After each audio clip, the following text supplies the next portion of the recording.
Fala pessoal, a graça, a paz, apóstolo Eric. Olha só, hoje nós estamos aqui num momento memorável com Bia Mendonça, né? E também Natan Rufino, mestre direto de Campina Grande, aproveitando a oportunidade que ele estava aqui em uma conferência poderosa para homens e mulheres. E agora, nesse momento, nós vamos aproveitar, né, a presença desses dois. Eu vou ser um mediador, um moderador dessa história aqui, somente, e nós vamos bater um papo sobre escatologia, daquilo que eles entendem, daquilo que eles querem compartilhar conosco um pouquinho. Eu sei que para muitas pessoas, né, esse é um assunto um pouco polêmico, talvez com muitas dúvidas, que geram muitas dúvidas, mas para eles não. Né? Então nós estamos aqui para receber um pouco da instrução deles, ok? Então eu quero deixar o Natan falar um pouquinho, se apresentar melhor para nós. Natan, seja muito bem-vindo nesse momento, nesse Seara Cast. Eu tenho certeza que aquilo que você vai trazer para nós vai ser de muita instrução para todo mundo. Amém, Deus te ouça, né? Benza a Deus que dê tudo certo. Já deu certo, já.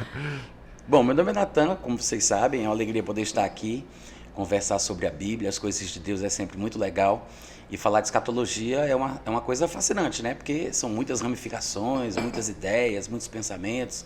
Há uma controvérsia, inclusive, muito grande, ainda mais hoje, depois desse advento da internet, os canais do YouTube, né? Então, cada um fala o que quer, cada um tem o seu canal.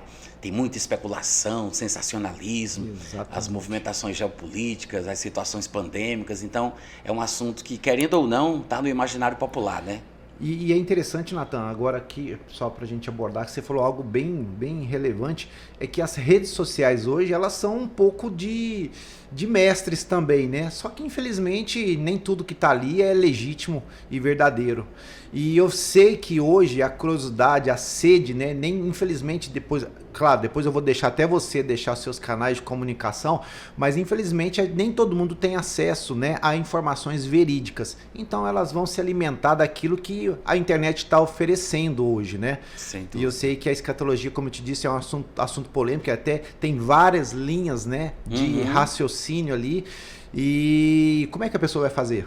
Pois é, essa questão de referência é uma coisa seríssima, porque a abundância de canais que falam sobre o assunto não é necessariamente uma coisa positiva. Sim. Porque tem muita controvérsia e se a pessoa se expõe a algo errado, talvez difícil seja para ela depois desaprender, né?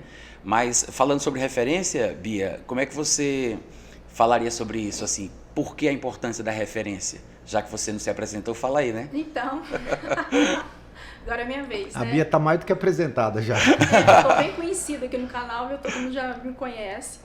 Então, é bem interessante essa questão da visão da linha mesmo de pensamento, né? Pra gente não confundir. Eu creio, assim como o Natan também, nessa visão, nessa linha, né? Do pré-tribulacionismo, no futurismo e também do pré-milenismo, né? Eu acho que é o mais coerente até por conta das cartas de Paulo. É uma visão, né, do Novo Testamento, da Nova Aliança. Então, acho que se encaixa perfeitamente naquilo que Paulo queria dizer a respeito. Inclusive, ele se incluía, né, no arrebatamento, de ser algo realmente iminente. Então, eu acho que é a linha mais coerente mesmo. É a linha bíblica, né, mais coerente. Beleza, e agora vamos debulhar isso aí que ela disse, né? Sim. Porque isso aí para muita gente é novidade. Os termos, né? Os termos. E Verdade. aí? Porque a gente pode falar sobre milenismo, futurismo, e aí? O que é isso? Essas expressões às vezes confundem porque a gente não tem o conhecimento prévio, né? Sim. Mas são importantes para definir por que linha determinado pregador vai ou seu entendimento vai. Existem, pelo que eu me lembro assim de cabeça, 3 divisões principais. E essas divisões se subdividem, né? Por exemplo, há 4 formas de se interpretar o texto profético, com ênfase no texto de Apocalipse. O texto de Apocalipse puxa esse grupo chamado de texto profético. Então, são 4 formas de se interpretar a visão de Apocalipse, o texto de Apocalipse. Essas 4 formas vão determinar como você lida com a profecia. São o idealismo, o historicismo, o preterismo e o futurismo. Em outras palavras, a forma que você vai interpretar o texto vai determinar como você vai Se alinhar. como você vai julgar determinadas passagens que falam, por exemplo, sobre o anticristo, sobre o arrebatamento, sobre aquela mulher que aparece em Apocalipse 12, que está grávida para dar à luz, etc. e tal. Por quê? Porque algumas destas linhas de pensamento são muito alegóricas. Então a pessoa sempre vai fugir da literalidade. Ela vai achar que é interpretativo, que você tem que chegar à conclusão do que poderia significar, e tem a linha mais literal. Então, como os nomes já dizem, né? Por exemplo, aquele que é idealista é aquele que acredita que qualquer texto profético ele está falando apenas sobre ideias. Ideias boas, ideias ruins, ideias do que são certo ou errado. Mais atemporal, né? Não tem nada específico que vá se cumprir num tempo certo, né? Seria exatamente isso aí. Suposições, sugestões. É interpretativo e alegórico. Né? E tratam apenas de ideias. Por isso o nome idealismo, né?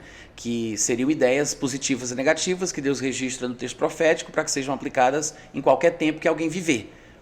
Assim, muito aleatório, atemporal, sem muita objetividade ou literalidade. Esse é o idealismo. Depois tem o historicismo, como o nome já diz, né? Que vem de história, fala sobre o suposto cumprimento dos textos proféticos, mais especialmente o texto de Apocalipse, ao longo da história da igreja. E aí eles têm um ponto de interseção com os preteristas, que por sua vez, como o nome já diz, acreditam que tudo teria se cumprido no passado, né? Porque a palavra preterismo vem de pretérito, né? Até no português a gente tem, né? Pretérito perfeito, pretérito mais que imperfeito, aquela coisa toda. Então o pretérito é passado. Então eles acreditam que tudo teria se cumprido no ano 70 depois de Cristo. Aí eles se subdividem entre preterismo parcial, preterismo completo, que alguns acham que se cumpriu parcialmente, outros acham que tudo já se cumpriu, né? Mas, querendo ou não, o preterismo se resume a acreditar que tudo se cumpriu no passado, mais especificamente no ano 70. E tem um ponto de interseção com o historicismo, né? Tem umas diferenças e tal, mas, pelo que parece, o preterismo é uma evolução do antigo historicismo, que parece ter surgido primeiro. Mas são essas as divisões. Vem o idealismo, o historicismo, o preterismo, e aí depois vem o futurismo, que é o que a gente está dentro dele, né? Ou seja, o futurismo acredita que os textos proféticos, mais especialmente o texto de Apocalipse, ele ainda vai se cumprir no futuro. Ou seja, que momento futuro seria esse? Depois do tempo da igreja. Então, a igreja ela é classificada como uma entidade que tem começo, meio e fim. Ela começa no Pentecostes e ela termina no arrebatamento. A falta de clareza para identificar esse delineado do tempo da igreja faz com que alguns irmãos, por exemplo, depois se confundam achando que os santos da tribulação são a igreja. Porque ele vê a palavra santos lá, aí ele acha que toda vez que na Bíblia aparece a palavra santos, é sempre uma designação do mesmo grupo, o que não é verdade.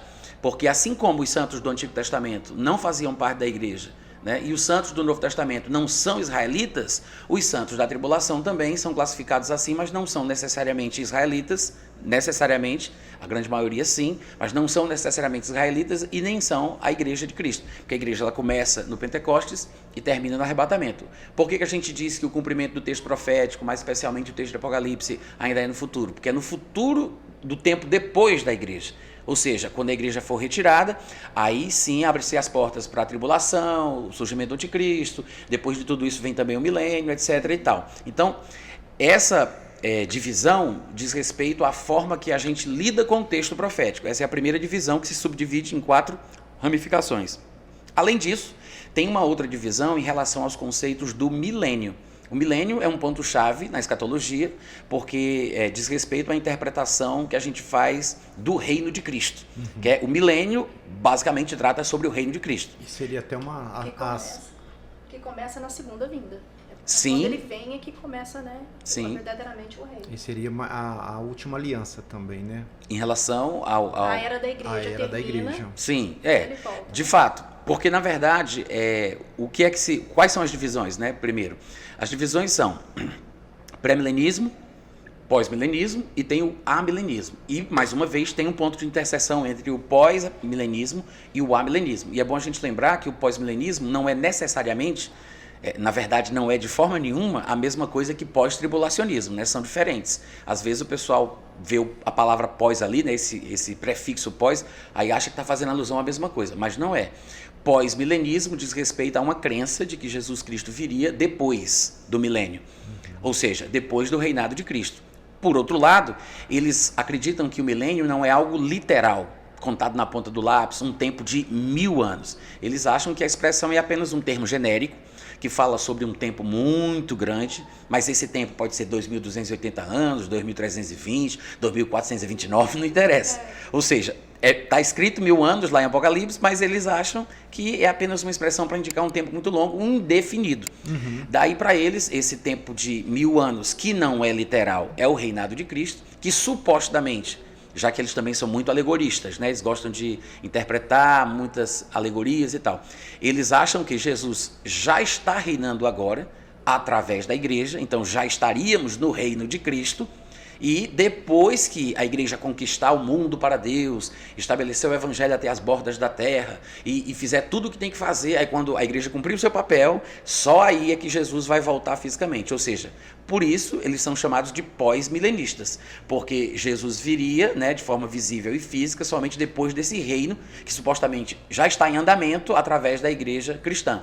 O amilenismo tem algumas semelhanças com o pós-milenismo, embora a palavra amilenismo sugira que eles não creem na existência do milênio, né? Sem milênio, amilenismo. Mas eles também são alegoristas e têm umas nuances assim, muito semelhantes. Há uma pequena diferença, há uma distinção, mas se assemelham demais com o pós-milenismo. O que se diferencia dos três é o pré-milenismo, que é a nossa visão, que é o que a gente defende, que acredita que Jesus ele tem que vir antes do milênio.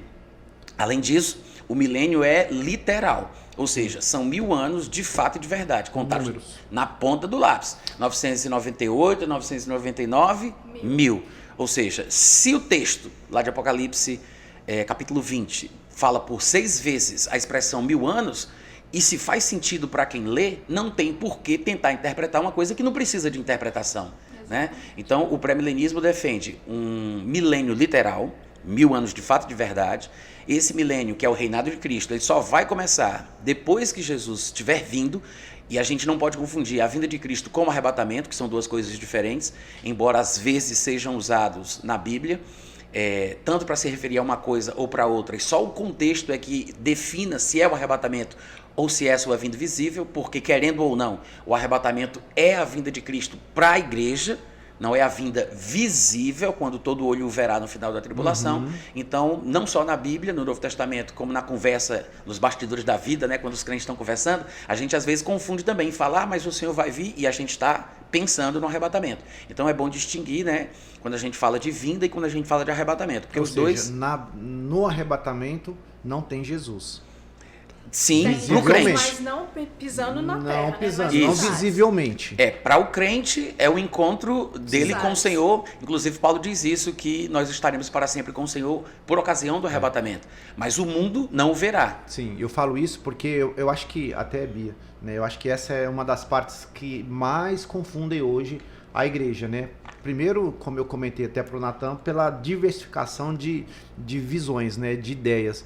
Mas eu sei que a gente vai ter que se apoiar em alguma, né? Você mesmo comentou sobre esse apoio, né? Sobre essa visão. Então, se a gente precisasse, ou Bia ou Natan queira responder, desenhar um quadro de uma forma mais simplificada possível para uma pessoa que ainda não tem esse entendimento, como que a gente diria? Tipo, se ela perguntar, Eric, me diga aí agora, em que a gente crê? Tá. Antes disso, eu posso concluir os termos, as terminologias? Eu acho que eu atropelei. Atropelei. Não, mas a pergunta é excelente. É porque eu só queria encerrar aquilo que a gente estava falando, porque eu disse que tinham 3 divisões dessas terminologias que a Bia citou, né, na fala dela lá.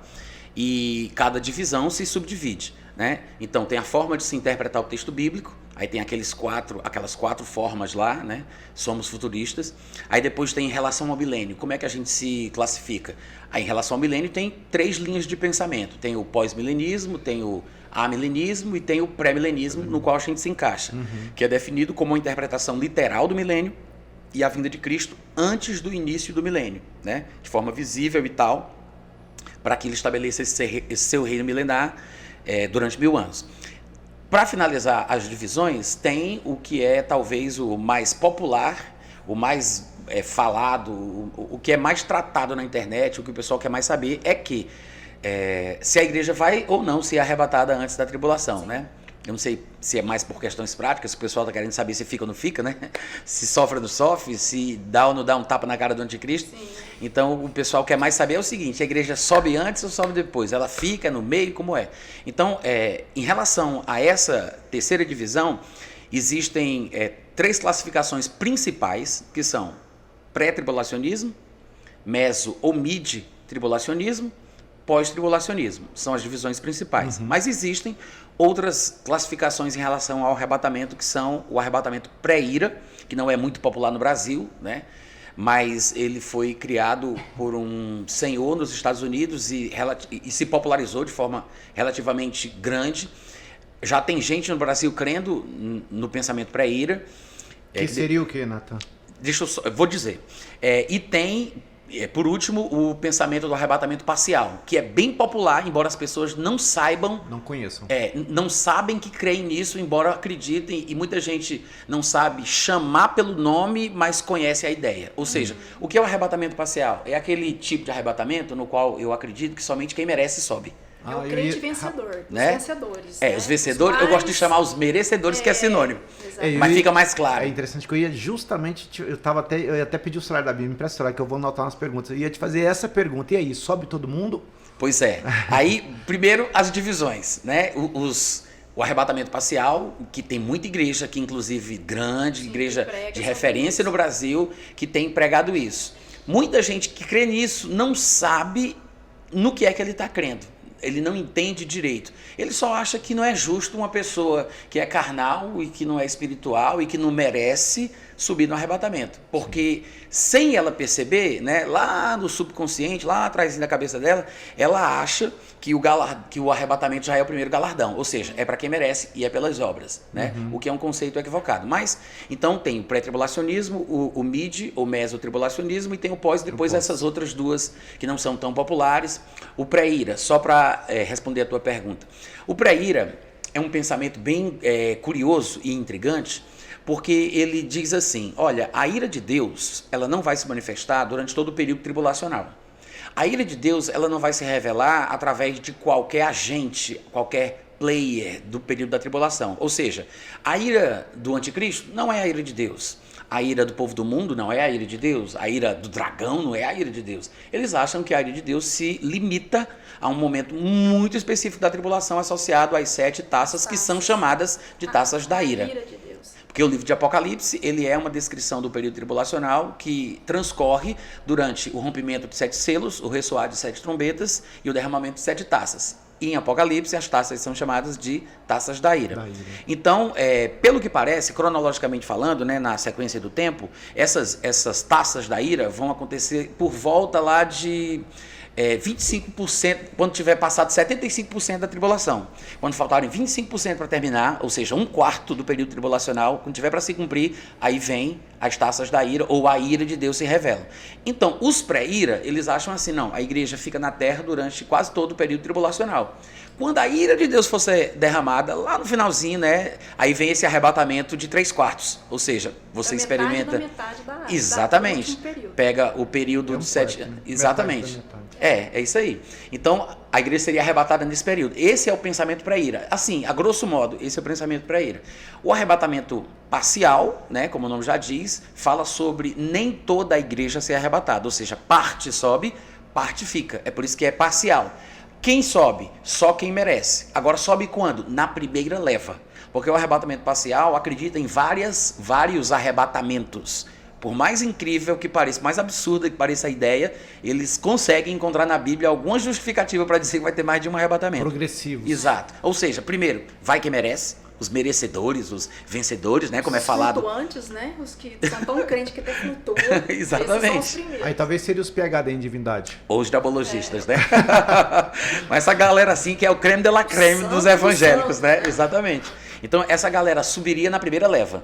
Aí, depois que a pessoa estiver na tribulação, né, que vai comer o pão, que o diabo amassou, vai ser embranquecida, porque eles usam textos de Daniel que falam exatamente isso, que durante o período do ataque do anticristo à terra de Israel, alguns serão embranquecidos, serão purificados, só que é um texto que tem um contexto específico, porque o anjo está falando com o povo de Daniel. Mas como eles também interpretam que o povo de Daniel é a igreja, né? Que acha que a igreja é Israel de Deus, aí é uma bagunça só, né? Então eles acham que é uma necessidade que a igreja tem de ser purificada, embranquecida, etc. e tal, melhorada através da tribulação. Mas, voltando para as 3 divisões principais, né, que embora sejam mais populares e os próprios termos já expliquem o que significam, vamos só terminar esse ponto para a gente passar para frente. O pós-tribulacionismo, acredita que a igreja vai ser arrebatada no final da tribulação, depois da tribulação, né? Ou seja, passou toda a tribulação, aí lá no finalzinho, tipo assim, no rabo da gata, como diz lá no Ceará, né? No finalzinho ali mesmo, na beira, aí Jesus vem, arrebata e depois desce, imediatamente. É uma coisa bem sem sentido. É um looping bem divertido, né? É tipo um ioiô, né? Sobe para descer. Não tem sentido mesmo, mas eles têm textos, né? Eles se baseiam em textos e nas argumentações que eles acham que tem alguma lógica. E aí tem o mid ou mesotribulacionismo, que acredita que em algum momento, no meio da tribulação, né, que até se assemelha de certa forma com o pensamento pré-ira, mas em algum momento ali pelo meio, a igreja vai ser arrebatada, porque eles também acham que a ira de Deus só vai ser derramada, a ira de Deus, não a do diabo, a do homem, etc e tal, mas a ira de Deus só vai ser derramada lá pelo meio da tribulação. E tem aquele pensamento que nós também estamos nele, que é o pré-tribulacionismo. Nós acreditamos que a igreja é arrebatada antes do primeiro dia dos 7 anos de tribulação. Cremos que a tribulação vai ser um período de 7 anos, por causa de passagens como aquela do livro de Daniel, que fala que por uma semana o anticristo fará um acordo com muitos, incluindo os israelitas, e depois no meio da semana, ou seja, é uma semana de anos, não é uma semana de dias, no meio da semana, 3 anos e meio depois, aí ele quebra esse acordo, né, invade a terra de Israel e tal. Então, é um período de 7 anos de tribulação, que começa com uma metade, a primeira metade menos intensa, que Jesus classifica tecnicamente de princípio das dores, ou seja, é um período de dor, mas a primeira metade é menos intenso, é só o começo, só o princípio. Aí depois vem a grande tribulação, que é a intensificação dessas dores, na segunda metade. Nós, pré-tribulacionistas, acreditamos que o arrebatamento ele deve acontecer antes de tudo isso, antes do começo, antes do primeiro ano dos 7 anos de tribulação. Aí depois do arrebatamento é que vai vir o anticristo, etc e tal. Mas as divisões, né, para o pessoal entender bem, são essas. Eu acho que entendendo isso, a pessoa pode não entender as minúcias, os detalhes de cada posicionamento, mas se ela compreender, né, esse quadro geral do que significam os termos, ela já tem meio caminho andado, porque ela vai conseguir... É uma base muito boa, muito boa, porque ela vai identificar, então quer dizer que fulano de tal que disse isso, ele deve ser... Sim, ela já vai saber identificar os livros, as pregações, os pontos de vista, né, etc e tal. Que é algo bem interessante, porque a gente ouve de tudo, né, na internet, e a gente começa a ouvir, Natan, e parece que é bem interessante. Tem pregadores, por exemplo, pré-tribulacionistas, que você começa a ouvir e fala, nossa, que bacana a linhagem, a linha que ele fala e tudo. Mas quando eles começam a entrar nesses detalhes, você fala, opa, peraí. Exatamente. Livros que eu já comecei a ler também, né, identifiquei alguma coisa, aí a gente tira o que é bom, né? Sim, sim. O que é bom. Mas realmente, se a pessoa não tiver uma firmeza na linha, no que ela quer adotar, ela vai ficar totalmente confusa. Sem falar, Bia, que às vezes a gente se apega a uma determinada pessoa, nem necessariamente por causa da doutrina, é porque a gente sente uma afinidade com o jeito dela falar, tem presença de palco, é cativante, fala bem, né? Isso ela não quer dizer que tem ótimos argumentos. Exato, né? Mas assim, é fascinante você ouvir aquela pessoa, porque é agradável, é gostoso. Então você começa a se envolver por outros motivos, quando você vai perceber o conteúdo mesmo, mas você diz, não, mas isso aqui... já está saindo fora totalmente da proposta. Mas e aí, agora, a pergunta que eu tinha feito, né, sobre... Para a gente falar para uma pessoa leiga hoje, como que a gente poderia desenhar esse quadro, Bia? Essa ideia hoje? Porque eu sei que daqui a pouquinho nós vamos entrar naquelas perguntas mais cabulosas que todo mundo faz. Melhores. Mas como que a gente desenharia esse quadro hoje? Essa ideia justamente para chegar para um leigo e falar, olha, a visão certa é isso. Pronto, mas de uma forma bem...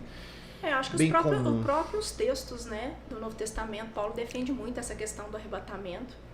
Eu acho que quando Jesus começou a falar do arrebatamento, ele começou a falar de uma forma muito sutil, né? Exatamente, até enigmática, misteriosa. Vocês não vão conseguir entender tudo que eu tenho para falar, né? Verdade. Porque eles estavam muito imaturos, eram mortos espirituais.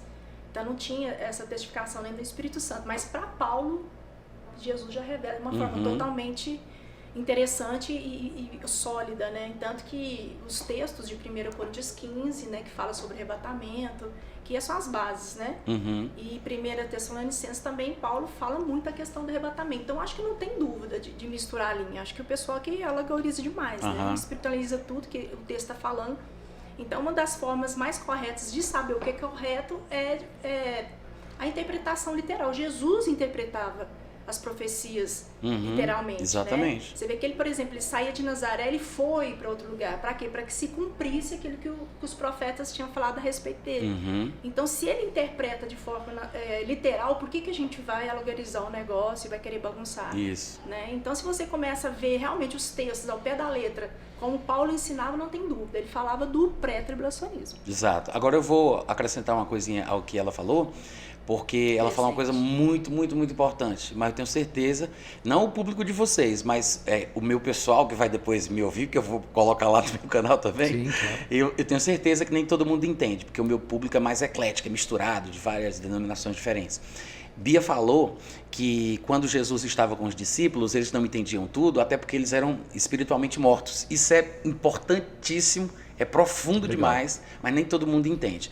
Inclusive, muitos debatedores, escatologistas, que vão discutir escatologia, eles não entendem, eles não percebem essa questão. Ou seja, Jesus realmente ele não fala de forma aberta sobre o arrebatamento, como você mesma sugeriu, porque parece que Deus havia preparado Paulo para fazer isso. Porque é nos textos de Paulo que realmente o arrebatamento é tratado de forma explícita, né? E traz todas as respostas. E Jesus aparece para Paulo e fala para ele sobre o que ele tem que falar, sobre diversas questões, inclusive, pelo que parece, do arrebatamento também. Porque nos textos de Paulo que ele fala do arrebatamento, você vai ver que ele usa expressões que dão a entender que o conhecimento dele sobre o assunto foi por revelação. Ele diz, eis que vos digo um mistério, ou seja, é uma coisa que não é um conhecimento de domínio público. Na outra passagem, em 1 Tessalonicenses 4, ele vai dizer assim, vos declaramos por palavra do Senhor. Ou seja, nesses dois textos populares do arrebatamento, ele usa expressões que dão a entender que o conhecimento dele sobre o assunto foi uma revelação especial. Jesus aparecia para ele, falava com ele, inclusive isso. Aí o que acontece? Você vai procurar Jesus falando do arrebatamento, e nós temos textos, no meu ponto de vista, por exemplo, o sermão profético, registrado lá em Mateus 24, Marcos 13, Lucas 21, com fragmentos em Lucas 17. Tem João 14 também, embora não faça parte do sermão profético, é uma das falas de Jesus que trata sobre o assunto do arrebatamento, mas você não vê essa coisa explícita. Né? Fica ali subentendido e tal, e você só vai entender realmente o que Jesus falou depois, o que Jesus falou antes, depois que você nasce de novo, depois que você recebe o Espírito Santo e conhece os textos de Paulo. De fato, todos os textos de Paulo vieram antes de todos os evangelhos.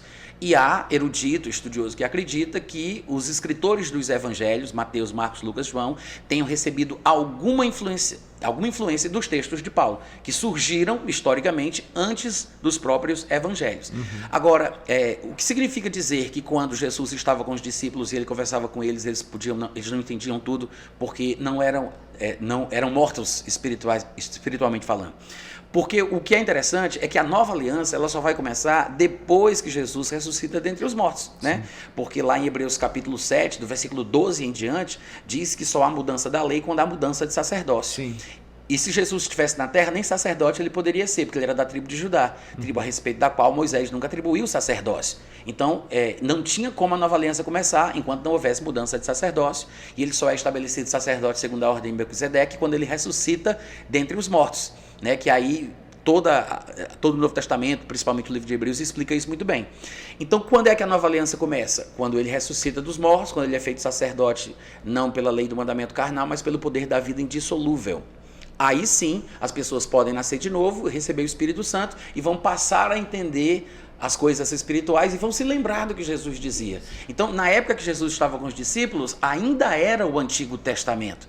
Os textos de Mateus, Marcos, os evangelhos, eles registram as palavras de Jesus durante o período do Antigo Testamento. Embora o evangelho de Mateus esteja no Novo Testamento e o Novo Testamento fala da nova aliança, na verdade, os acontecimentos registrados em Mateus tratam sobre o período da antiga aliança, porque a nova aliança só começa depois que Jesus ressuscita dentre os mortos. Estava sendo escrito ainda. Exatamente. Então, isso é muito importante, inclusive na questão escatológica também.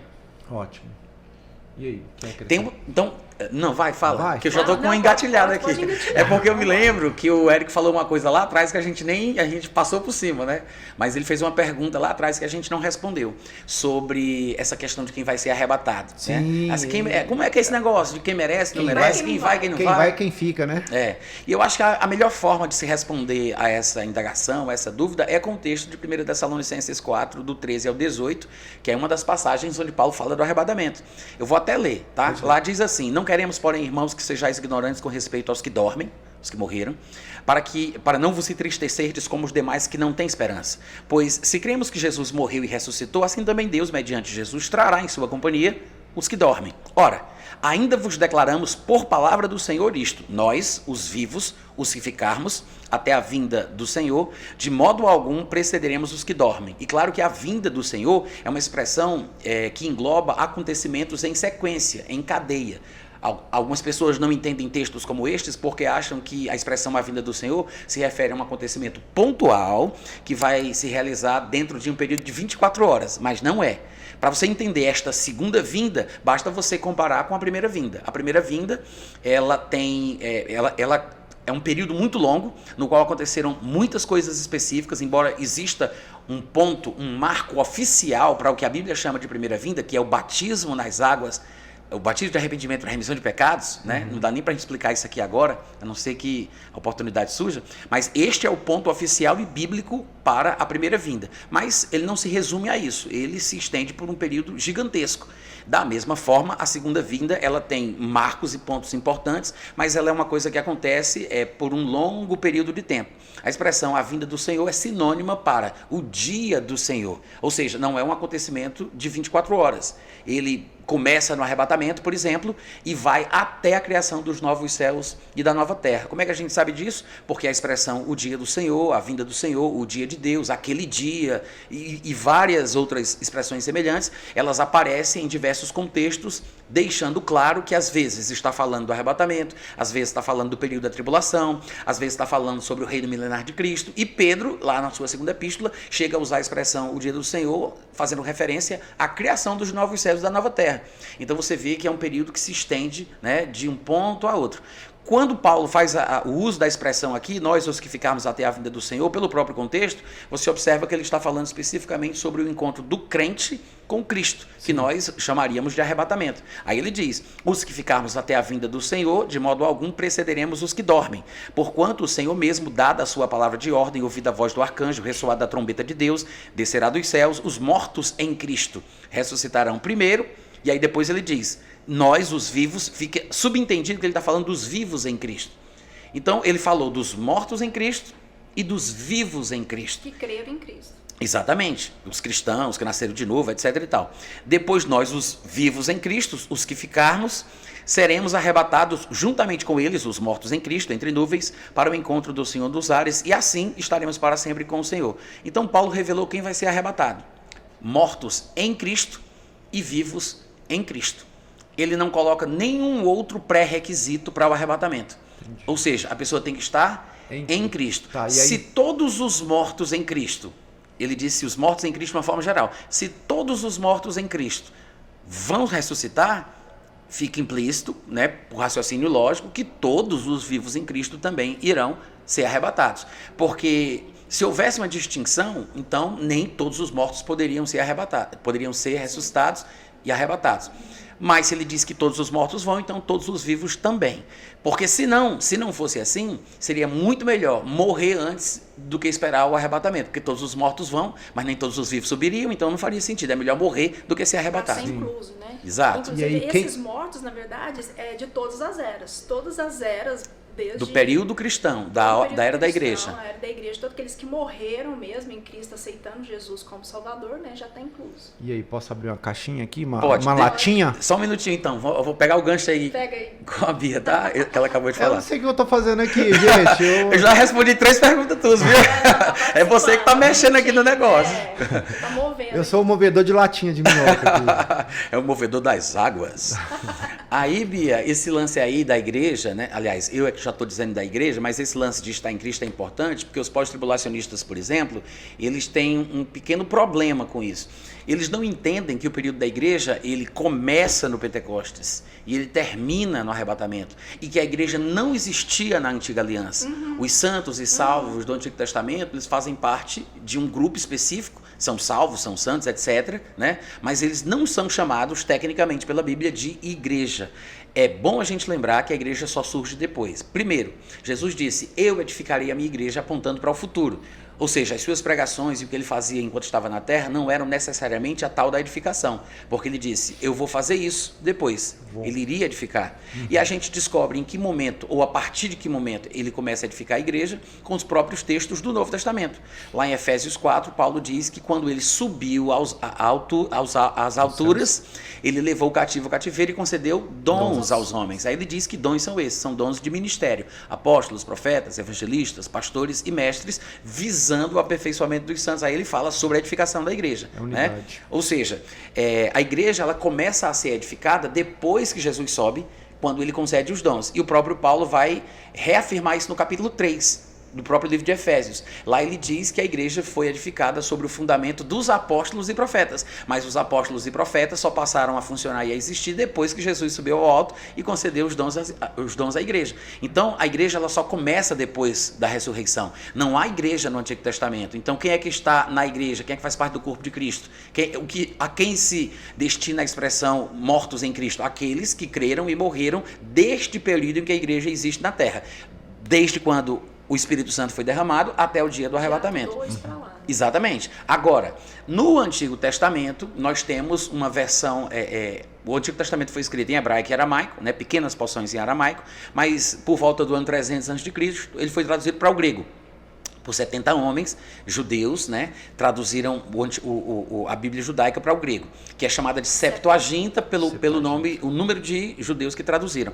Essa Septuaginta, ela tem no seu texto grego a palavra eclésia, que é usada no Novo Testamento para se referir à Igreja de Cristo. Mas a palavra eclésia em si, ela não é um termo técnico para a igreja. Significa assembleia, reunião, ajuntamento. Convenção em praças. Né? Então, não é um termo religioso, não é um termo técnico para a Igreja de Cristo. O que acontece é que Cristo estava falando sobre a sua eclésia, que é uma coisa que só vai surgir nesse período aí que a gente deixou bem claro. Então, quando aparece a palavra eclésia no texto grego do Antigo Testamento, não é uma prova de que a igreja já existia, porque tem algumas pessoas que já podem ter ouvido alguma coisa sobre isso, algum pós-tribulacionista deu essa cartada achando que estava revelando aí uma coisa muito importante, e etc e tal, mas mas isso não tem fundamento real, né? Só para deixar isso claro. Muito bom. E aí, Eric, tu ia falar alguma coisa, né? Tu disse que abriu uma latinha de minhoca. Então, não sei, mas está dentro disso aí. Manda brasa. Então, e aí? Quando fala os mortos em Cristo e os vivos, né? Quem são esses? Porque o que eu falo? Porque hoje a gente está no meio de um mundo onde a gente vê diversas religiões. Sim. E aí, quem são essas pessoas? São aqueles que confessaram Jesus como Senhor da sua vida. A Bíblia diz que se alguém crê no seu coração que Deus ressuscitou a Jesus dentre os mortos e confessar Jesus como Senhor, será salva. Independente da carnalidade, da meninice. Esse é o pré-requisito, crer em Jesus. Sim, apenas. Sim, pronto. Mas assim, eu tô te fazendo uma pergunta, ou Bia ou Natan, porque eu sei que são perguntas que são ditas. Vamos supor, esses em Cristo, eles podem estar em uma outra denominação, em uma outra igreja e vão ser vistos e reconhecidos da mesma forma, porque eu acredito que esse seja uma grande vertente. Vou te dar um exemplo. Dos católicos. Católicos, né? Exemplo, uma vez a gente tinha acabado de aceitar Jesus e eu estava extremamente motivado, né? Eu lembro que a gente estava na nossa empresa e a mulher perguntou, por que você está feliz desde? Não, porque eu aceitei Jesus ontem, né?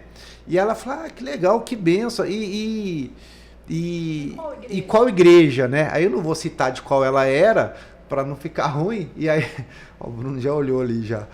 E eu falei, olha, foi em tal igreja, né? Ela falou, tá. Não, Deus ainda vai te libertar, ainda vai te revelar ainda. Eu olhei, aquilo foi um balde de água. Falei, cara, então é só dela que vai subir.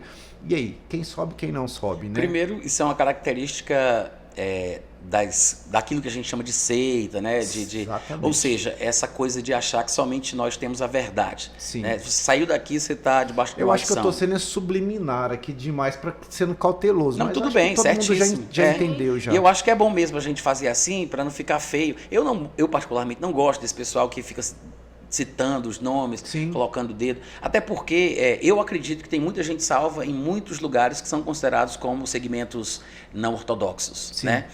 Mas é uma coisa, claro, que só Deus é que vai saber. E lógico que quanto mais a pessoa recebe luz no seu coração, mais ela entende da palavra, ela vai se sentindo desconfortável em lugares como estes. E ela acaba saindo. Se torna libertador, né? Mas às vezes a pessoa não tem tempo, ela está ainda na descoberta, naquele processo, está ali por costume, pela família, sei lá. Aí ela morre antes, mas não quer dizer que ela não tenha sido salva. Exatamente. Então esta seria uma daquelas pessoas que é chamada por Paulo de mortos em Cristo.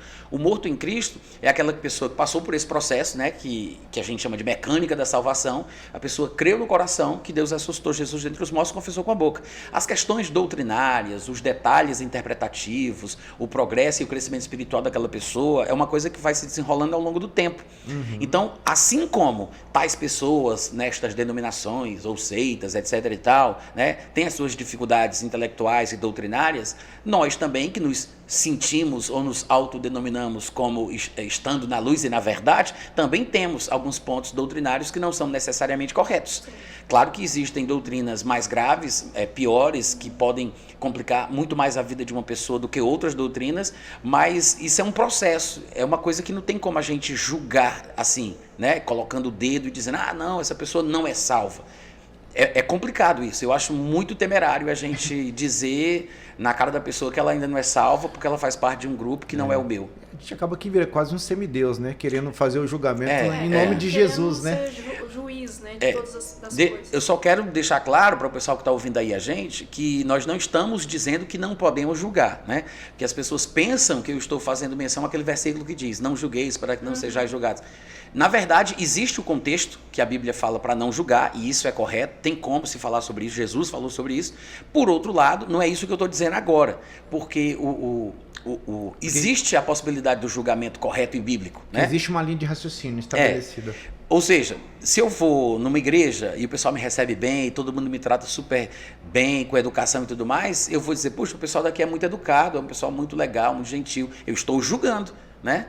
Eu achei a igreja muito bonita, muito bem organizada, tudo muito bem trabalhado, eu estou julgando.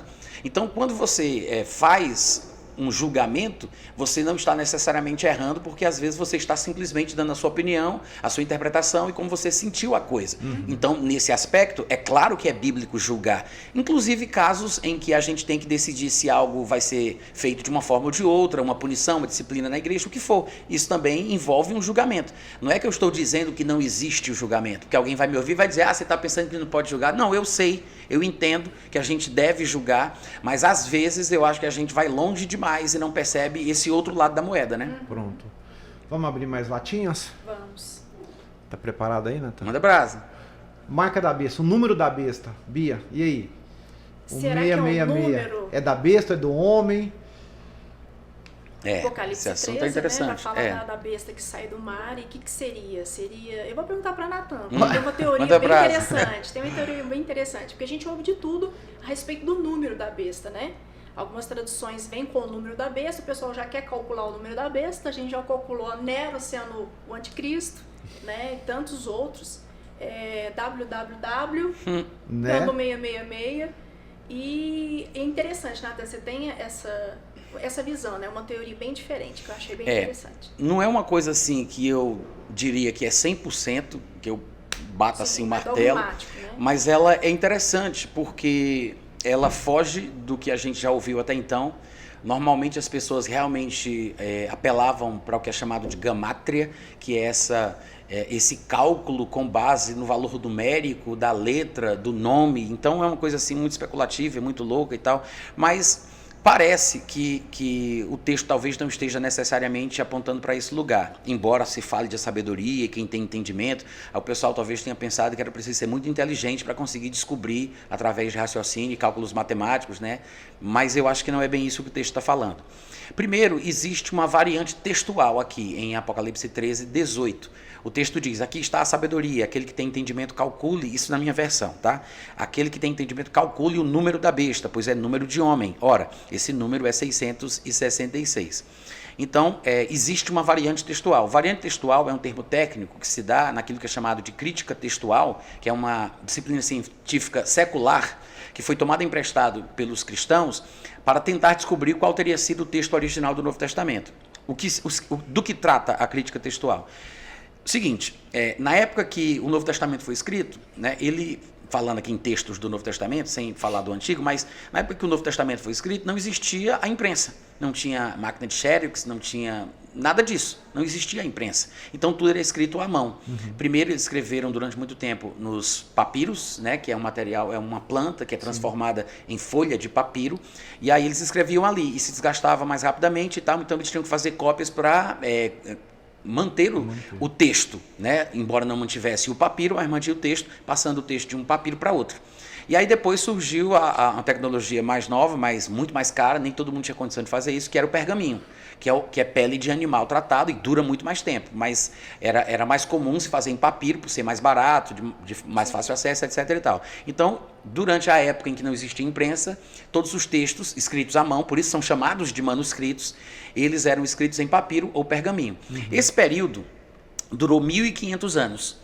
Porque a imprensa ela vai surgir, eu não me lembro agora a data precisa, mas é fácil de encontrar isso no Google, você coloca lá e você vê, né? Foi surgir em 1500 alguma coisa, se eu não estiver enganado, é 1400 alguma coisa. E aí quando surgiu a imprensa, né, aí eles começaram a fazer livros de forma diferente, impressão em papel, etc e tal. Mas qual é o texto do Novo Testamento? Porque, afinal de contas, o texto escrito por Paulo, que tecnicamente na manuscriptologia, bibliologia, né, eles chamam de autógrafo, ou seja, é o texto escrito pelo próprio autor, autografo, né? Então, esse autógrafo, ele já deixou de existir. Ele se esfacelou como bolacha creme crack envelhecida. O texto supostamente se preservou nas replicações de outros manuscritos em papiros e pergaminhos. Mas o texto mesmo, o papiro original, sumiu. Tem a catalogação de vários papiros antiguíssimos e tal, mas são apenas fragmentos. Existem aproximadamente, parece que 600 mil ou 500 mil fragmentos, né, de alguns são mais, outros são menos, alguns são só um pedacinho, alguns têm vários livros todos e tal, mas existem aproximadamente 600 mil ou 500 mil fragmentos de manuscritos, entre papiro, pergaminho, etc. e tal. Daí, para se definir qual era o texto grego original, eles começaram a fazer comparações com as evidências que eles tinham, os materiais, né, tudo catalogado e tal, então eles começaram a comparar. E perceberam que de Mateus a Apocalipse não havia uma frase completa igual em todos os manuscritos. Havia pequenas variações, nada tão grave, mas algumas variações maiores, outras variações pequenas, mas eles tentaram, através da tal da crítica textual, que é uma ciência, né, que visa desenvolver o texto original dessa época que não havia imprensa. Aí eles tentaram por meio disso, né, que envolve várias questões. Por exemplo, eles têm um fragmento de um texto do século III, vamos supor. Mas como é que eles sabem que é do século III? Aí eles apelam para potássio argônio, carbono 14, vão fazer um estudo na substância do elemento, não sei o que e tal, né? Aproximar mais perto. Para ver mais ou menos ali. Aí, além disso, eles usam também a paleografia. Por exemplo, no Brasil a gente teve uma correção ortográfica recentemente, né? A gente pegou isso aí. Mas antigamente se escrevia farmácia com PH, hoje em dia não é mais. Mas quando foi que mudou? Aí a gente vai pesquisar e ver. Foi no ano tal, então a gente sabe que se está escrito com PH é daquele ano para trás. Então a paleografia que mexe com isso vai mostrando as palavras e os termos que eram usados em determinadas épocas. Aí eles vão tendo uma noção de quando é que foi escrito, quando não foi, através de outras questões também. Então é uma ciência bem complexa, muito interessante, mas através disso eles chegaram a uma conclusão, um comitê chegou a uma conclusão que muito provavelmente o texto original seria tal texto. Então existem dois textos originais que são sugestões de eruditos como o possível texto original. Um deles é o chamado texto recebido, outro é o texto chamado de texto crítico. E a palavra crítica, né, do grego, significa análise ou analisado, periciado. Então são esses dois textos. Às vezes os eruditos dessa área, eles degladiam-se entre si, dizendo que um texto não é fiel, um texto não é tão bom, que o melhor texto grego é esse, não sei o quê. Então tem essa coisinha, mas não importa aqui pra gente.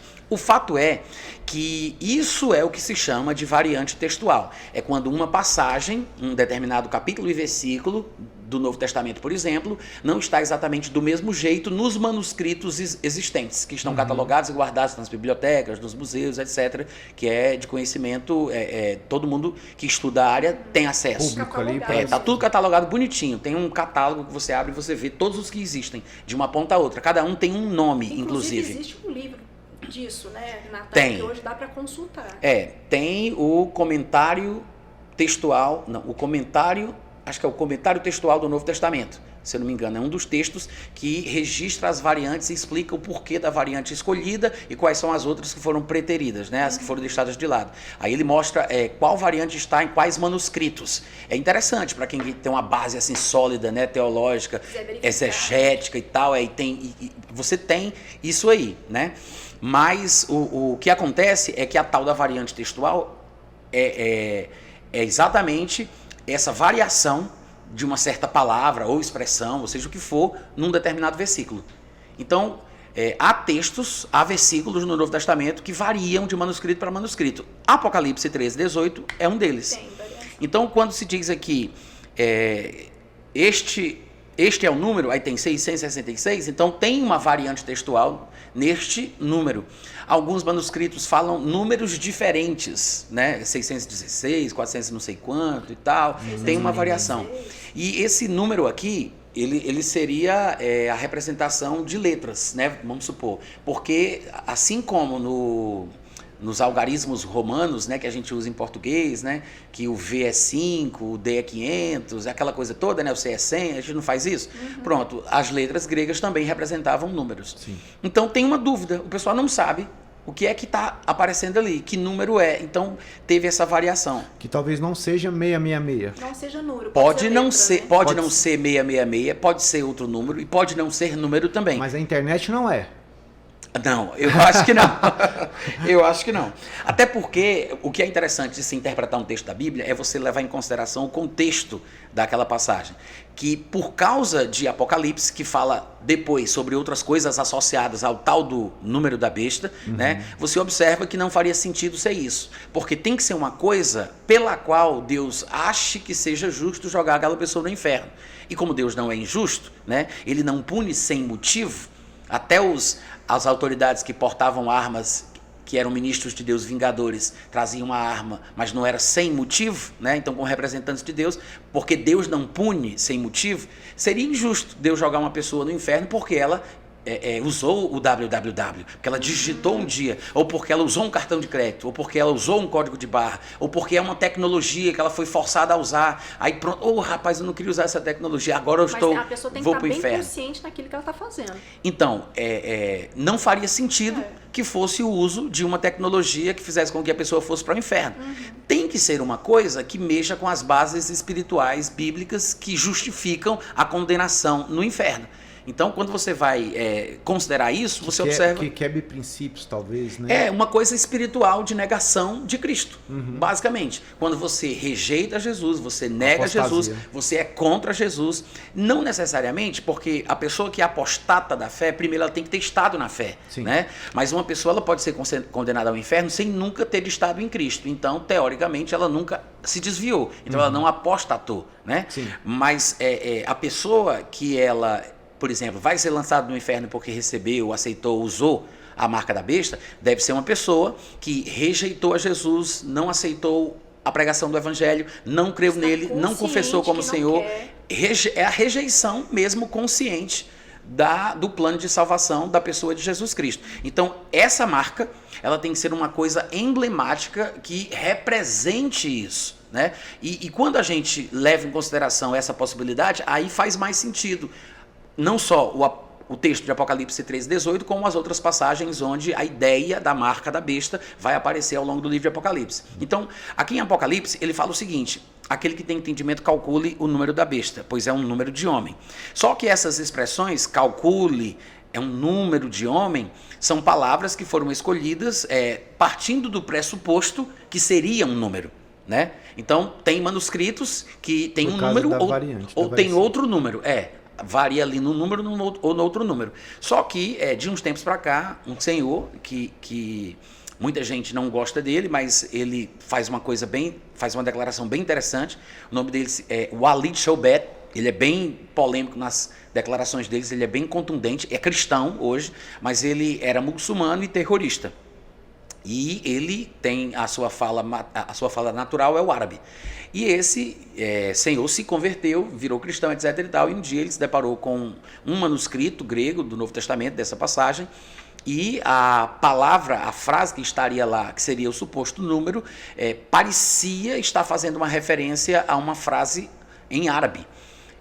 Ele disse que conseguiu ler. E, na verdade, o desenho das supostas letras gregas que representariam números, o desenho é o mesmo desenho da frase em árabe a qual ele está fazendo menção. E hoje, na internet, você já consegue achar com facilidade várias imagens, vídeos que comparam a frase em grego, né, que seria o número, e essa frase em árabe que tem o mesmo desenho. Então, é uma coisa assim que é interessante, é curiosa, né? A gente não está querendo dizer que seja isso, mas vamos supor que essa interpretação, que é uma interpretação relativamente recente, né? Pelo menos eu não tenho conhecimento de alguém ter defendido isso em épocas passadas, né? Eu só tomei conhecimento através do próprio Walid Shoubet, que ainda é vivo, e ele tem vídeos na internet tocando nesse assunto. Então, supondo que isto pudesse ser verdade, a frase que ele faz menção em árabe seria Bismillah, que significa em nome de Alá. Daí a interpretação do texto grego para o português de Apocalipse 13:8 teria que ser diferente, porque as palavras aqui que foram usadas, elas têm um campo semântico um pouco mais abrangente e possibilitam o uso de outras palavras no idioma português, por exemplo, e não necessariamente calcule. Essa palavra calcule aqui parte do pressuposto que é um número. Então os caras viram que a palavra grega usada poderia significar calcule, então eles colocam calcule porque acham que é um número. Mas a palavra, na verdade, que é psefizo, né? Ela pode significar calcule, mas na verdade ela pode significar reconheça, determine, defina. Por quê? Porque era uma palavra usada em contextos de tribunais e de julgamentos. O júri, né, o pessoal que iria analisar toda a questão lá do processo e que iria dar um veredito no final, eles recebiam uma pedrinha preta e uma pedrinha branca. Aí, depois que eles tivessem passado por todo o processo, aí eles dariam o seu veredito. Este veredito seria através da escolha da pedra preta ou da pedra preta ou branca. A preta seria dizendo que ele era culpado e a branca dizendo que ele era inocente. Então, eles julgavam, decidiam, né, dando as pedras. Aí eles contavam para ver se tinha mais pedra preta ou branca. Então eles calculavam nesse sentido para ver a inocência e tal, se o cara, para definir se ele era ou não era o culpado. Olha só. Então é esse o contexto no qual a palavra é usada. Ou reconheça, defina, decida, diga, entendeu? É essa a palavrinha usada. E a palavra que foi traduzida por número, né, que é a palavra aritmos, de onde vem a nossa palavra aritmética, ela pode significar duas coisas aparentemente antagônicas. Ela pode ser um número definido, e claro, só o contexto vai determinar isso, e pode ser um número indefinido, inclusive pode ser traduzido por multidão. Olha. Né? Então, se, e somente se, né, esse tal número for realmente essa frase que sugere o Walid Shoubet, né, se for realmente isso, se isso tiver algum fundamento, isso significa que estas palavras poderiam ser traduzidas diferente. Então, calcule seria identifique, defina, decida, e número poderia ser multidão. Assim, a gente poderia traduzir o versículo da seguinte forma: aqui está a sabedoria, aqui aquele que tem entendimento, identifique, defina a multidão da besta, pois é a multidão de um homem. E esse homem aí vem a frase, Bismillah, que é uma frase árabe, que em português significa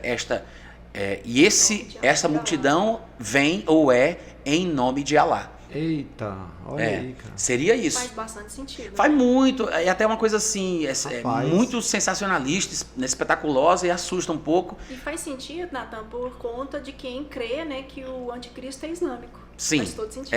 também. Eu ia já entrar nessa pergunta. Até a gente já passou de 1 hora já de podcast. Ah, mas eu nem fiz minhas perguntas ainda. Fala aí, Eric, o que é? Então, aí eu acho que a gente poderia, não sei se permite às vezes, a gente finalizar com essa, né? De onde vem o anticristo? Quem será? Porque é outra pergunta que está na boca de todo mundo, né? Sim, sim. A gente ouviu de tudo e de todos, né? Quem é esse anticristo? Uhum. E aí, Bia, Natan? Mas Bia ia falar alguma coisa, vai Bia, solta. Quem é esse anticristo, meu Quem Deus? será, né? Hoje Rufem os tambores. tem muito candidato, E né? de onde, Gente, e é de o onde Lula. vem? Eu acho que É o Lula. Será que é o Lula? 13, né? É Faz brincadeira, viu, gente? E é interessante, porque eu acho que quem quiser ficar pra ver, né? Sim, quem também tem isso. Pode ficar, É, fica à eu vontade. não quero pagar como pra a ver, gente não. crê, né, que a gente vai ser arrebatado antes, então vai ser meio difícil a gente saber quem vai ser o anticristo. Eu prefiro não a gente procurar não pode saber. olhar lá de cima, senão... Eu acho que não vai ter essa visão panorâmica do que vai acontecer na Terra.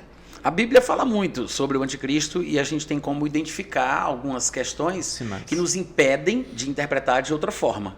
Então, os textos bíblicos são impeditivos para algumas interpretações. E dá para identificar, inclusive, a Linhagem, de onde ele a vem. terra de onde ele vai governar, quando ele foi empossado, fala sobre trono, né? o trono, onde vai estar esse Não é trono. Brasil, fala, não, né? eu acho que o Brasil não tem a infraestrutura para poder receber esse movimento. Inclusive, nem é sinal, né, Natan? O pessoal fica preocupado do que está acontecendo no Brasil, né, geopolítica e tudo, e pensa, gente, será que já faz parte do sinal dos fins dos tempos? Com certeza já faz parte do final dos fins dos tempos, mas não tem a ver com a questão do anticristo vir para o Brasil, até porque se ele for islâmico não faz sentido, né? E mesmo que fosse, vamos supor, europeu, que é um pensamento muito comum em alguns mais círculos, tradicional, ou se ele fosse o Papa, como também tem muita gente que acha que vai ser e tal, é porque é um assunto vasto e precisa se falar de muita coisa. Mas, na verdade, não, deixa eu pensar o que é que eu falo para que eu não abra... Para resumir, né? Para a gente não deixar mais dúvida do que solução. A Bíblia fala bastante sobre o anticristo, mas basicamente, lá em 1 Tessalonicenses 4, diz que o anticristo ele vai se revelar somente depois que a igreja for arrebatada, como você colocou. 1 Tessalonicenses 4 fala do arrebatamento, e aí 1 Tessalonicenses 5, que é o capítulo seguinte, fala do período da tribulação. E no período da tribulação é que o anticristo estará na terra. Ele só vai ser revelado depois que a igreja for retirada. Então, nesse sentido, não tem como a gente saber quem é, né? Porque pelo menos a revelação oficial do anticristo, ela acontece biblicamente, no meu ponto de vista, depois do arrebatamento. A gente não vai estar aqui para saber quem é. Mas assim, se for para a gente falar dos textos da Bíblia que falam do anticristo, da sua religião, da sua obsessão, do povo com quem ele vai fazer guerra, de onde ele vai... A gente consegue delinear e ter uma ideia bastante clara de onde ele vem, o que ele vai crer, o que ele vai fazer, porque a Bíblia fala sobre isso, né? Podemos resumidamente falar? Daniel 9, né? A partir do verso 26 e 27, ele Sim. já fala que é um povo aí bem específico, né? E aí, podemos falar ou não? Pode, claro. Então vai lá, minha filha. Mas Revela o manto.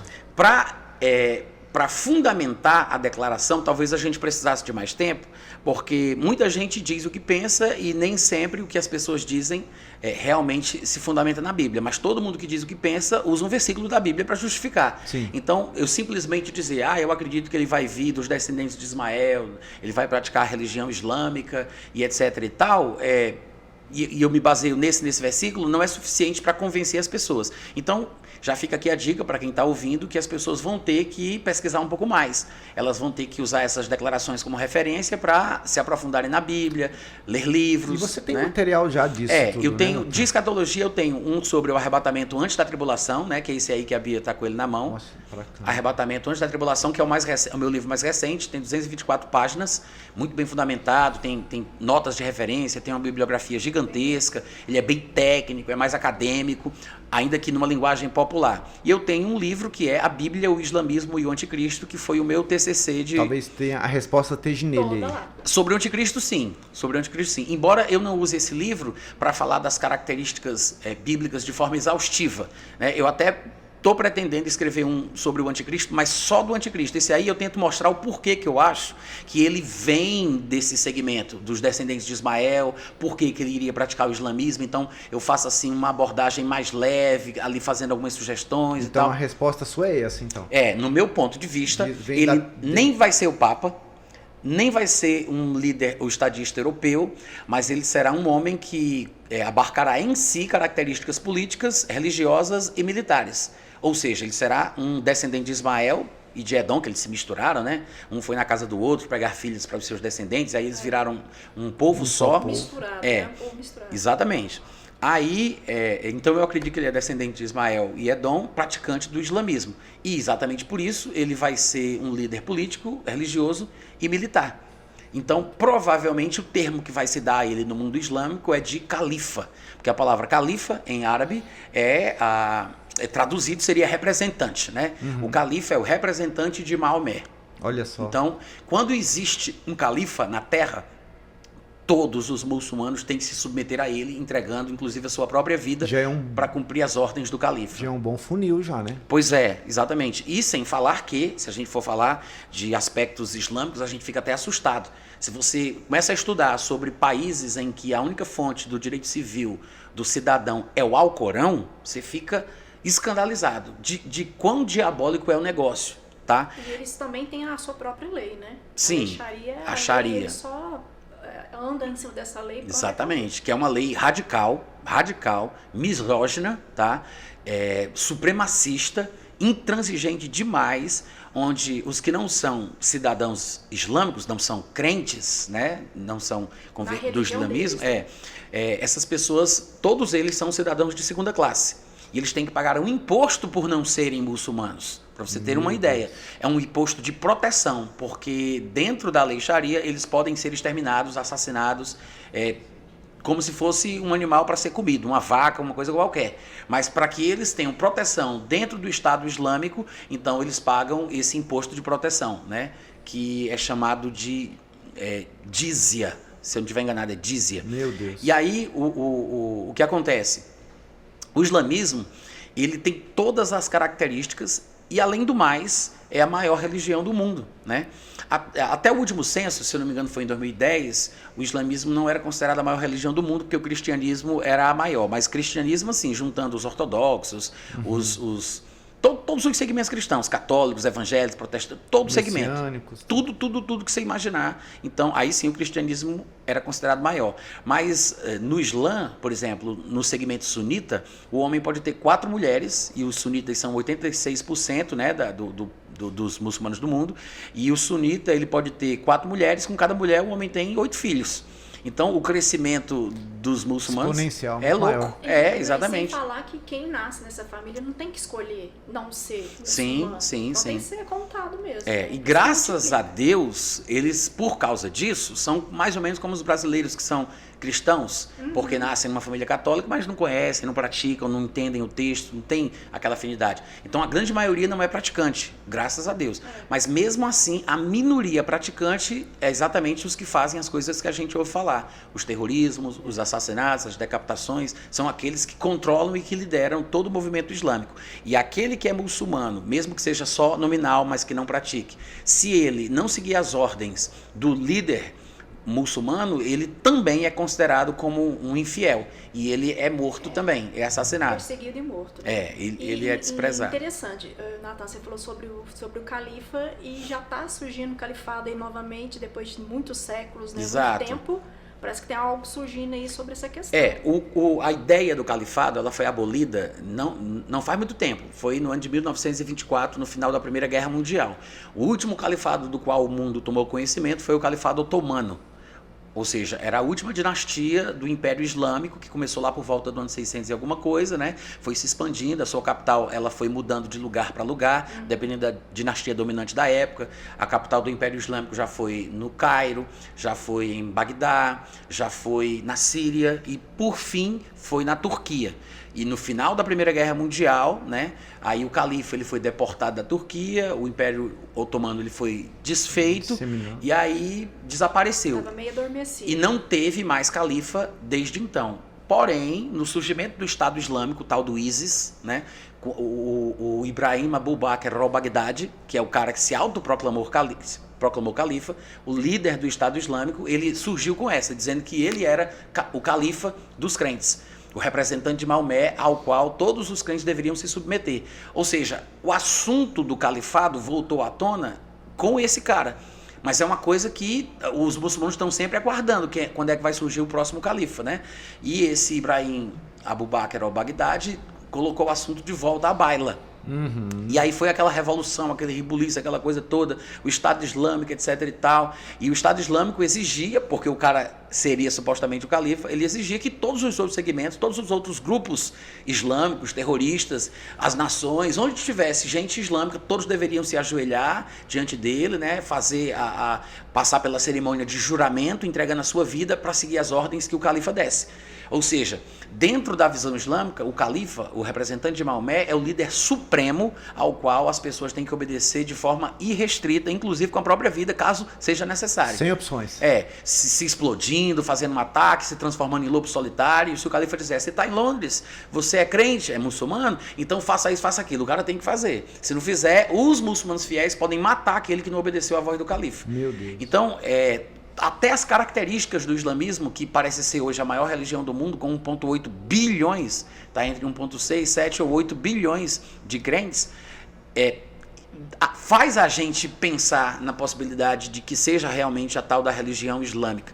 Porque várias coisas da Bíblia apontam para esse lugar. Até a forma que o anticristo pretende matar os seus opositores, segundo o registro de Apocalipse, é por decapitação, que é uma coisa que os muçulmanos fazem uma tradição, com um significado emblemático, porque o próprio Maomé, numa noite, matou 700 judeus, até amanhã. A madrugada inteira, com a sua mãozinha, ele foi decapitando 700 judeus.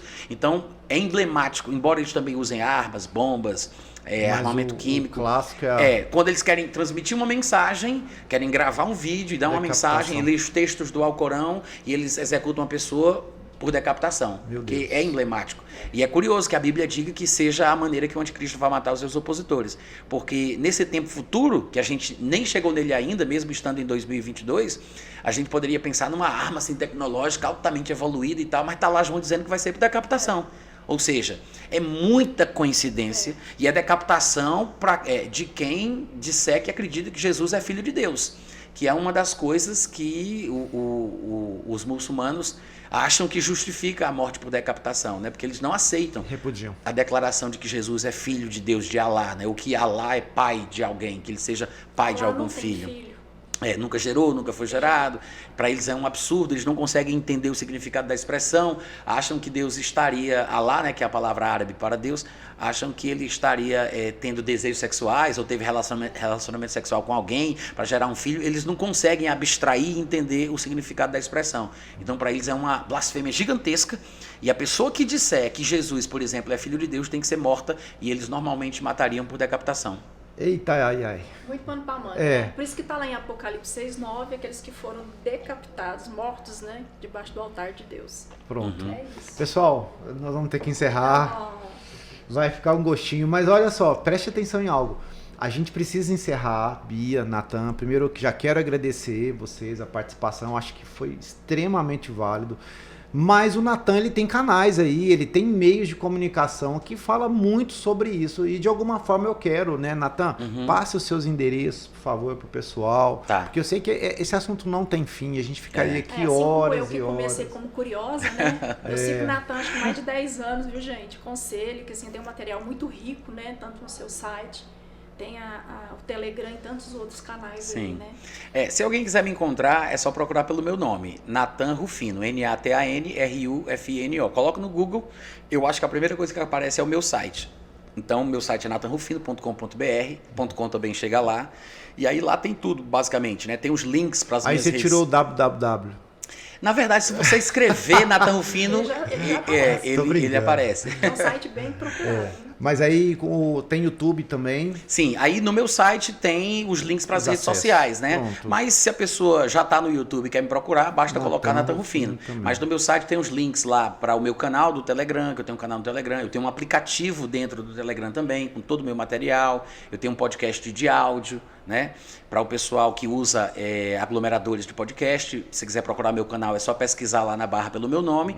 Eu acho que vão aparecer 2 podcasts, vão aparecer um de vídeo e um de áudio, mas o de vídeo ele está desativado, então a pessoa pode se inscrever no de áudio e receber todos os episódios que vão sendo postados, que são, na verdade, os áudios que eu publico no meu canal, no meu site, desculpa. E do site, automaticamente, ele já gera um novo episódio lá no podcast.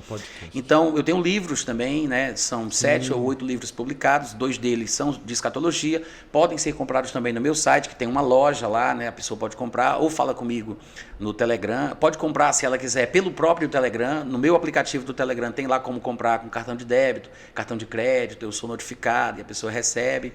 Mas é isso, tá? Eu tô por aí na internet, quem quiser falar comigo. Vai ter alguns livros dele também na Seara História? Ficamos sim, com todos os livros dele, todos os títulos que ele trouxe, a gente tem aqui.